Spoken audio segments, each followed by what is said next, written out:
बच्चों, future focus में आपका स्वागत है। आज हम कक्षा 7वीं का गृह विज्ञान का पाठ 1 पढ़ेंगे।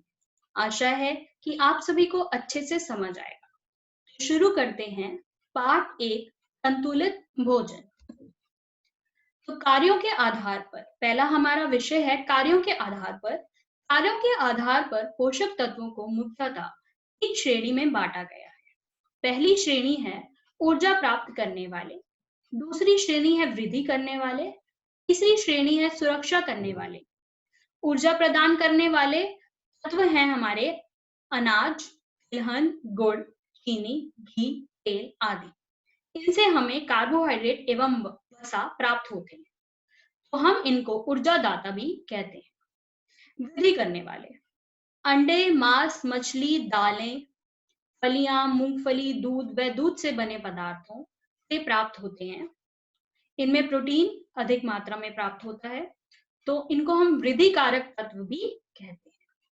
सुरक्षा करने वाले बीमारियों से सुरक्षा और विभिन्न क्रियाओं का नियंत्रण, जैसे शरीर में तापमान का नियंत्रण व मल मूत्र का उत्सर्जन।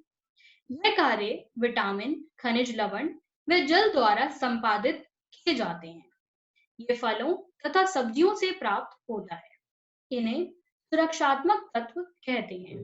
तो हमारे पास कार्यों के आधार पर 3 तत्व हुए, ऊर्जादाता, वृद्धि कारक और सुरक्षात्मक तत्व। आगे बढ़ते हैं।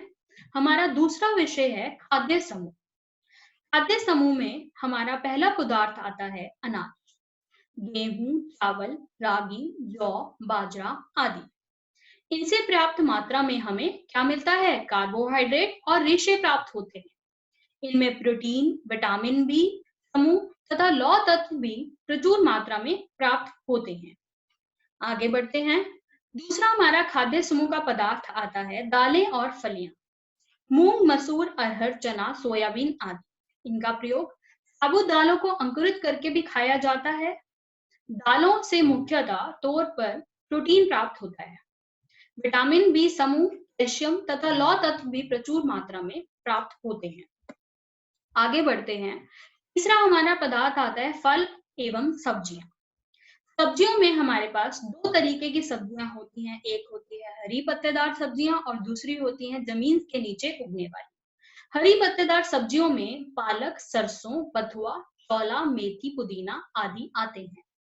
जमीन से उगने वाली सब्जियों में आलू, शकरकंदी, गाजर, मूली, अरबी, चकुंदर, शलगम आदि आते हैं।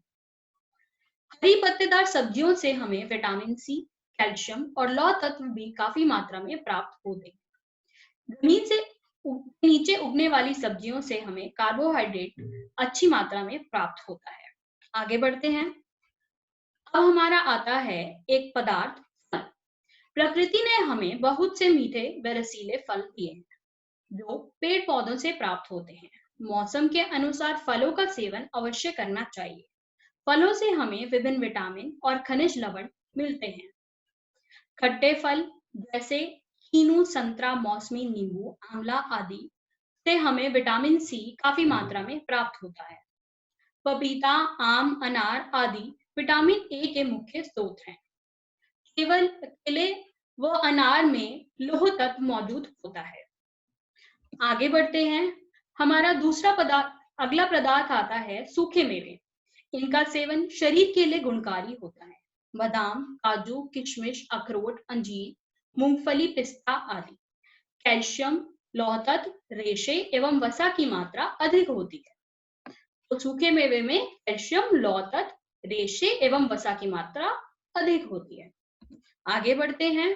हमारा चौथा पदार्थ आता है अंडे, मांस, मछली, दूध व इसके उत्पादक। इनमें मुख्यतः कैल्शियम होता है। इनसे विटामिन ए तथा विटामिन बी व वसा अधिक मात्रा में प्राप्त होता है। तो पहला आता है हमारा दूध। दूध को संपूर्ण आहार कहा गया है, क्योंकि इसमें लगभग सभी पोषक तत्व विद्यमान होते हैं। दूध से बने पदार्थ मक्खन, पनीर, खोया, घी, दही आदि। मांस, मछली व अंडे, इनसे हमें प्रोटीन उत्तम मात्रा में प्राप्त होता है। खाद्य समूह का 5वां पदार्थ है वसा और शर्करा। इनमें सबसे पहले आता है गुड़, शक्कर व चीनी। ये सभी मीठे पदार्थ गन्ने के रस से बनते हैं। सर्दी के मौसम में गुड़ का सेवन शरीर के लिए लाभदायक होता है। इनसे कार्बोहाइड्रेट प्राप्त होता है। आगे बढ़ते हैं। तिलहन अगला हमारा पदार्थ है। खाना पकाने के लिए प्राय किसी न किसी प्रकार के तेल का प्रयोग किया जाता है। तेल तिलहन से प्राप्त होता है, जैसे सरसों, सोयाबीन, मूंगफली, तिल, सूरजमुखी आदि। इनके अलावा घी व मक्खन का भी प्रयोग किया जाता है। इन सभी से ऊर्जा प्राप्त होती है। आगे बढ़ते हैं। आगे हमारा अगला विषय आता है जल। मनुष्य के शरीर में 70% भाग जल का होता है। यह भोजन को तरल बनाकर आवश्यक पोषक तत्वों को विभिन्न अंगों तक पहुंचाने का कार्य करता है तथा उपशिष्ट पदार्थों को मलमूत्र या पसीने के रूप में बाहर निकालता है।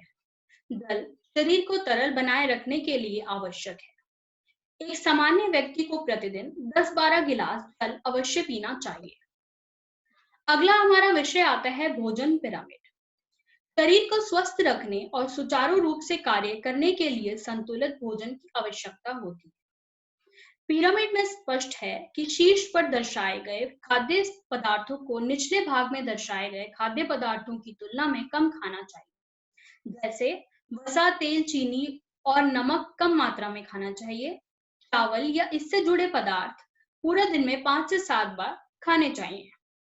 भोजन पिरामिड का प्रयोग संतुलित आहार के नियमित नियोजन तथा वैकल्पिक भोजन के चयन में सहायक होता है।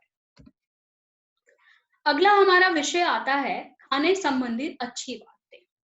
पहला, ताजे फलों एवं सब्जियों को अपने आहार में अवश्य शामिल करें।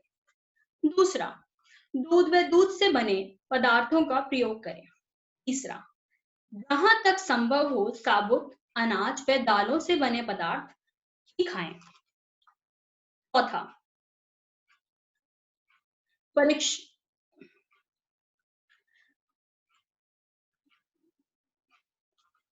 परिष्कृत पदार्थों जैसे मैदा, पॉलिश किए गए चावल आदि का प्रयोग कम करें। खाना पकाने के लिए कम घी या तेल का प्रयोग करें। छठा, खाने को सदैव ढक कर एवं सुरक्षित रखें। सातवां, खाना चबा चबा कर खाएं। आठवां, नमक व चीनी का प्रयोग कम करें। आशा है कि आप सभी को ये पाठ अच्छे से समझ आया होगा। कृपया हमारे चैनल को सब्सक्राइब करें आगे आने वाले बाकी पाठों को अच्छे से देखने के लिए। धन्यवाद। आपका दिन शुभ हो।